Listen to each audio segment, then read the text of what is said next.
Bonjour fidèles internautes, bienvenue sur votre site chaîne YouTube Adou News TV. Adou News TV, Babi vous s'abonner vraiment massivement parce que bisoto lingabino ming avec votre humble servante Flore Nzeba. Donc Lelo, on va parler avec pasteur Elo, prophète Elonga. Je ne sais pas si ce pasteur ou prophète Naotuna, bon excusez-moi vraiment. Lelo Torosola vraiment. La sanctification totale. Pourquoi la sanctification totale?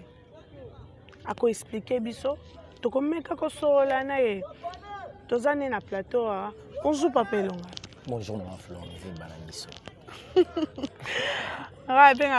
Papa ngai na benga penda.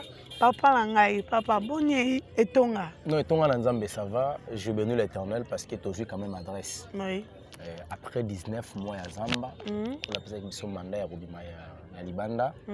Zamba Sali grâce, tu as eu adresse. C'était hier, Zamba Sali Biso au lieu à place.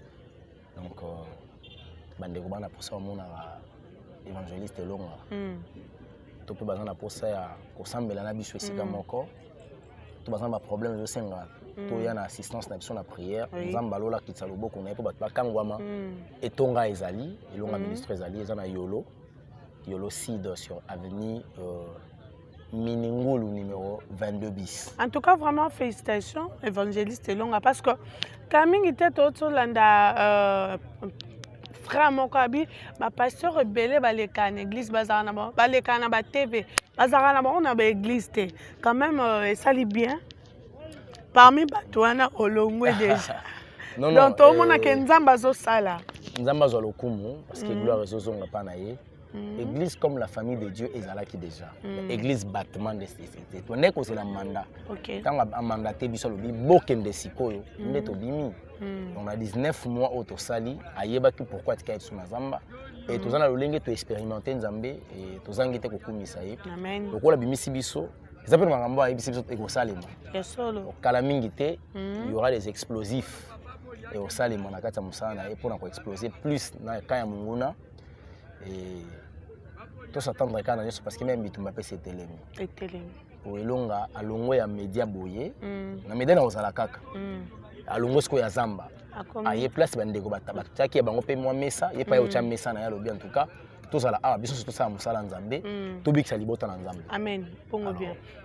Voilà, Nzamba sala biso ngolo. Sinon etonga na Nzambe ça va. Biso pe bato tozo mema etonga wana na ngolo Nzambe ça va. Bokanga adresse na Yolo Sid avenue Miningulu numéro 22 bis. Mokenga kangia. Ndama pambola yo. Oui papa na sepeli koya na plateau nanga. Toni lelo to sola toi na sujet moko la sanctification totale. Bano ya Adou News TV bazolanda. To mekana ko sola ngo pourquoi kaka oponi sujet wana. J'aimerais soko ko permettre ngai ya moto ko tona likambo to ngi to le de la part ya molimo santo to mettre à au centre par la prière. Oui. Seigneur Jésus-Christ, merci pour pesibi ce moment kitoko et oyebi pourquoi pesibi ce moment oyo. Tika été auto ngi to loba ezana part na yo molimo santo kamba biso débuter, acheminer, conclure. Ils ont confessé comme bon te mettre en musika par le nom puissant de Jésus-Christ nous allons se prier. Amen. Amen. Voilà, si on parle d'un thème, il y a la sanctification totale, c'est parce que sans la sanctification, personne ne verra le Père. Donc, moi, je ne sais pas tata, ce qui a bouli samité. Il y a un bouli samité, et ça, il y a un damboté. Le problème, c'est que les autres ont souffert dans le cannabis partout dans le monde. Tous en des chrétiens ignorants, tous en des chrétiens authentiques, et tous en des païens religieux, et tous en des païens athées. Je m'excuse, je prends l'exemple des chrétiens ignorants. Une personne a cru en Jésus-Christ comme Seigneur et Sauveur. Il a cru. Et cette personne-là, après avoir croire en Jésus, et à croire que Christ a fait assez quoi. Mais les Cambodgiens sont au niveau en athée. Le problème, c'est qui accepter Christ. Ça signifie accepter la vie de Jésus-Christ, la manière dont Christ a vécu sur la terre. Ajouter un côté qu'il a mis à travers la parole. La parole qui est dans la Bible. Donc la Bible, c'est une parole de Jésus. C'est Jésus qui est donc c'est Jésus qui s'est fait par la parole. Et car la parole s'est fait Jésus, ça signifie la parole s'est fait chair. Alors, à mentionner en gros, na commune na écriture sainte, pour permettre à biso libota na ye, tu vas kubika la vie à sanctification. Donc, azalaki yemoko sur la terre, atambolaki na sanctification totale. Donc, na elimo, na molimo pe na nzoto, azalaki na sanctification. Yango to benga la sanctification totale. Donc, moko ta koyi koloba qu'il faut se sanctifier kaka na molimo. Ce que moni muta azali na kata sanctification ya molimo.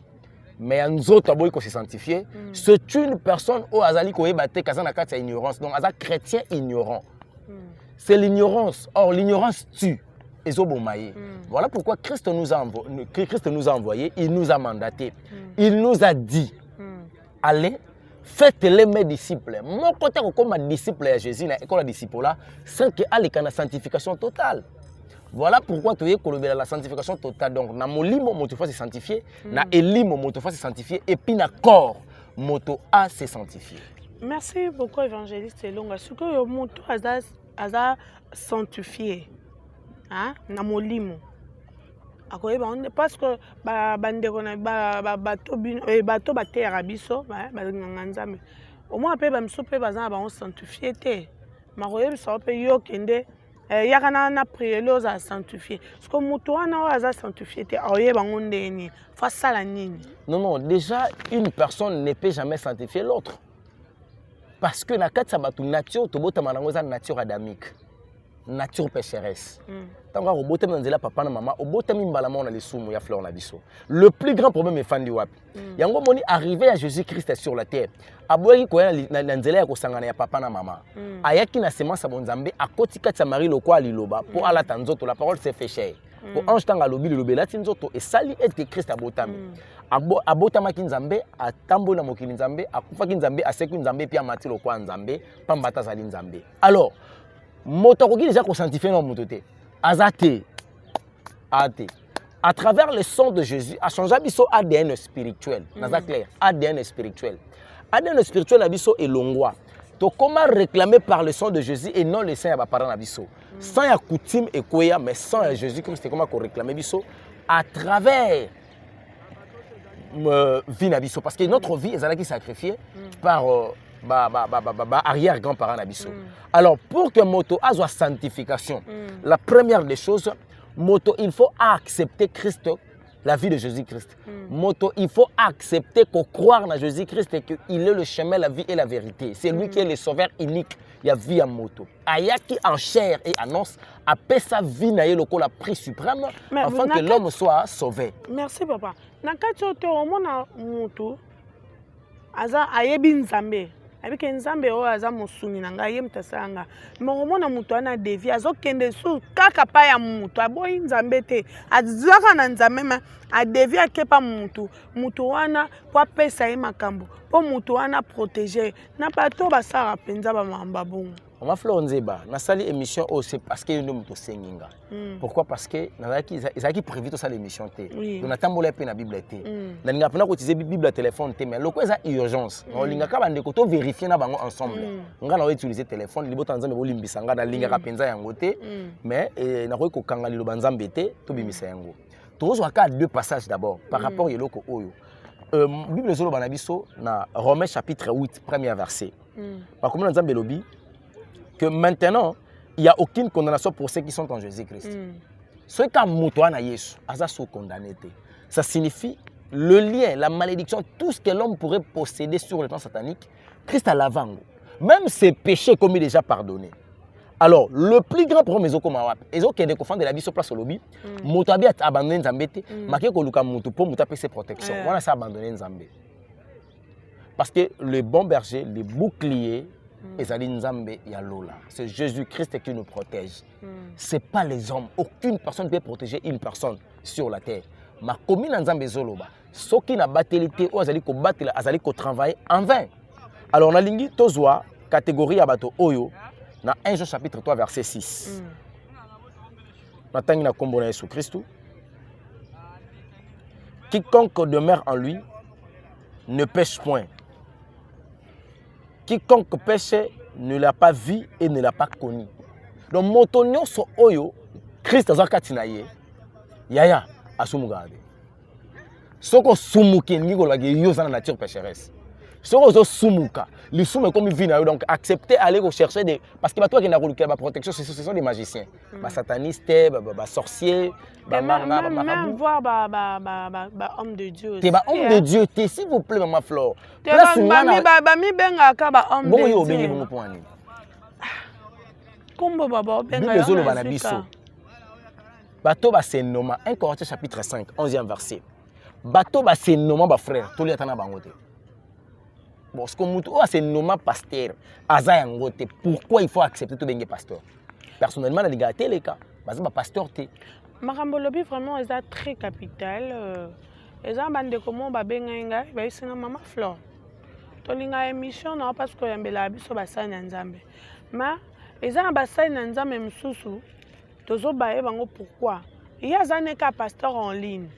Rolande la paye azan église te o bando benga ye. Oye église na église ezate. Est-ce que bata bongo? Est-ce que c'est normal mon ami pesi comme pasteur azo rappel temps ya prier ou bien côté ya bana nzambe mais tonga ezate. Yaya, Élie a une église mais il était un prophète. Le plus grand problème c'est la mission que Dieu t'a donnée. Ils appellent ici quoi tindio OK ko samusala. Je suis exemple pas la Jean-Paul Mayata. Vous voyez que até a bien na cheur até akapé bien dans le théâtre ozomona donc kolo ebaki ke na monde ya média yo kozana art dramatique pour opesa libota na ngai côté kuna bon moy babika o sauver ba âme à récupérer par exemple l'évangéliste Elonga alobi na ye au côté ya bien na chair au côté ya pe bien na YouTube bon na yebité ba soso pe soki bazwa ki manda kaka ya YouTube ta bon aza sanctifié on ne sait pas nazama te pona lo ba peut-être que ça sanctifié ou pas marche ya moto ndeko acception que moto azana nzambe to asatiki nzambe parce que lolenge ya moto ndezali ko témoigner o ezali kati na ye en réalité à l'homme c'est l'esprit il s'agit de quel esprit maintenant qui est en réalité en l'homme ce qui moto ezali habité par l'esprit il y a cupidité ça signifie kilokoso allez-y comprendre qu'il n'est pas un vrai serviteur de l'Éternel c'est une personne oyo aye ko se faire riche dans l'évangile moto aye ko luka miso na nzela elo banzambe moto ngal bakanga benga bango ba ko luka paradis terrestre or, le paradis terrestre passera, mais le paradis céleste ne passera pas. Parce que l'obi nabiso tokosuka ezana mokolo. Ce qu'on a d'après-nga, merci beaucoup Nakatiote. Nga d'après-nga, na tobeta les mots du solo avec Christine Ngungu, avec Nadège Kimana et pourquoi pas Myriam Ngele Toso Tovandi. Tobi, talezaki na invité so ezaki bomwana. So ba bengeli au pasteur et puis oh penda pasteur ata ba yebi so te que ça pasteur attitude na eka komoni obi oh homme de Dieu mais lelo bo convaincre biso na eloko ti au moins na tamso mutu mo ba biso aza docteur de l'évangile aza et puis ba titre comme aka ya minene okolande parole de Dieu ezate babiloko wana ezosala biso passe bato bon baza sanctifié te. En fait ce qui concerne ba don na ba ministère encore la pesi moto na éviter mais au moins que la plupart batoleka en internet ba évangéliste baza mingi te. Oui. Ezaka ba prophète évangéliste Enoch évangéliste Roger Baka je pense na éviter ba mususu mais la plupart ce sont des pasteurs, des prophétesses, des docteurs, des archibishops. Non, bango na bango de batondi sami. Mais le plus grand problème, ils allaient libota na nzambo elanda rabiso. Nga na senga ka eloko moko.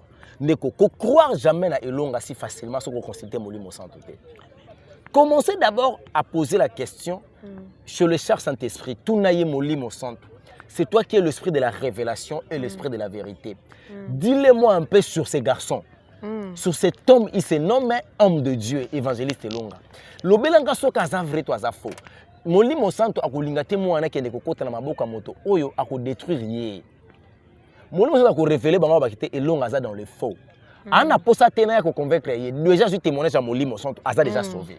Pour ako éviter nga. Ce Molimo Santo a témoigné, a témoigné, a témoigné, c'est comme ça. Les enfants de Dieu seront sauvés. Mais le plus grand problème, c'est qu'il y a plus d'apparence. Il y a plus de convaincre. Na place Molimo Santo a convaincre. Ils ont déjà mort qu'il y a perdition. Bande ko baza sanctifier leur vie terrestre, leur vie sur les plans charnels. Ne to vivre na bo moto boye. Et ou la sa moto za na ta sanctification. Comment est-ce que vous êtes chrétien, un homme de Dieu, mais au Mélano Massanga? Surtout. Ils ont sensé. Au médecin de recommander.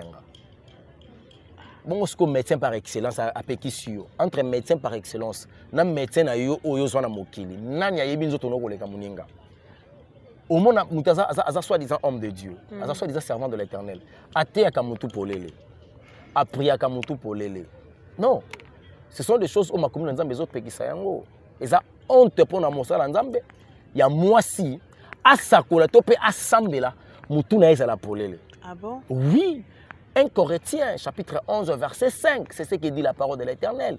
Ozomona. Sur la sanctification, il y a libanda ba bengi la sanctification physique ou sur le plan charnel na bo moto. Moi ça oui ko tcha suki akabeloté. Moi ça oui ko tcha basulté. Moi ça oui ko tcha rouge à lèvres té. Moi ça roki ko chama nzaka te. Moi ça roki ko koma azalaki mukenza matende muke ya meli ba kisi po ya munene te. Moi ça roki ko lata pantalon te. Ce sont des choses on za mazo senso to se dépouiller na yango. Parce que to lobi mama nanga lobi to ko samba sur makambo yo. La manière dont on gère notre corps, ndenge tozo zalisa nzoto o to samba nango. So to suis 1 Corinthiens chapitre 3, na biso soko permettre ngala tanga yango. Libota na Nzambe 1 Corinthiens chapitre 3. Tozui à partir il y a premier verset, il y a troisième verset. 16e, 1 Corinthiens chapitre 3 verset 16.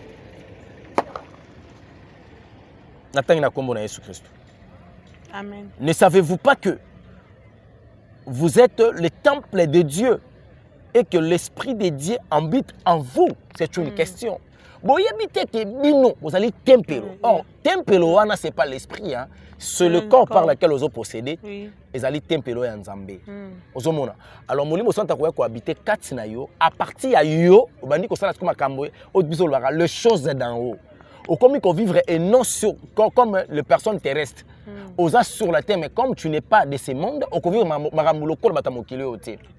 Romains chapitre 12, premier verset côté, mais la sur tout se conformer dans le siècle présent. Alors, au monde qui a 4 ya etonga na 4 église lelo, pantalon et kotaka. Oui. Les autres qui bateau oyo lelo obana 4 libungi. Mama Fleur Nzeba. Na monde ça so temps ke ngongese ki yi. Na oyebiso loko moko. Tango ekoki libota na nzamba omo sankisa ba oyaye. OK. Oyo nyonso aboyi sanctification totale. Aboko se sanctifier na nzoto, na molimo pe na elimo. Aya nzambe te. Amen. Ba église wana tout ba me ta perdition pe ba me ta lifelo et puis ba on kola ça lobeli ba on kola ça bengi ba on kola ça révéler bango makambo na lo balelo maman na ngai yeba ke ba komi to ko se regrouper partout dans le monde to kosanga to comme mutu moko au monde ke soki chrétien zo le ko biki o chrétien o chrétienne kanongo lobiki ya kala bazala soko talika bo ba yebi soti mo biki o mosala nzambe lelo zala su bongo te lelo ba sanze ba ko ba musicien o tali mosala nzambe o mitu na o habite en orchestre ni. Or, nous ne sommes pas là pour impressionner parce que notre maître a ni beauté ni éclat. Okay. Mais quand il parlait, il y avait la puissance qui sortait. Amen. Quand il faisait des choses, il y avait la vie. Là où donc, il y avait la vie. Mais qu'est-ce qui manque aujourd'hui dans l'église corps du Christ que nous sommes? L'esprit du Christ habite en nous. Nous avons du mal à communiquer cette vie-là de Jésus-Christ aux autres. C'est parce que sur le plan spirituel, ou au niveau de l'âme, au niveau du corps, il y a des choses autres. Nous devons se dépouiller parce que vers l'enfer. En tout cas, vraiment, merci évangéliste Longa. Au fond, Liban et Nzambe. N'ayez que soyez l'obito au monde pour tout ça, ce mission pour tout continuer. Peuple de Dieu, va gagner moi un plus dans ma vie na bango. Kola pambola papa. A pambola payo maman, a pambola bani onoso balandi biso, na yebi keli loba ozole kana pasi. Mais kola ebisa ki biso lobi ba brebi na ye ba yoka mongongo na ye, ba oye bango. So ke za mo o na zolo beza mongongo nzambe, brebi ankola ko yoka. Wa yoka te na comprendre. Amen. Que eza yete. mais non sengaka liboto na nzambe babondela mingi mpona ngai bapaster balingi sunga te kutu ezalaki mwa bien tour ya liboso tour oyo avec matière ya sanctification totale donc nakoti na bitumba je me sens c'est comme si je suis exposé.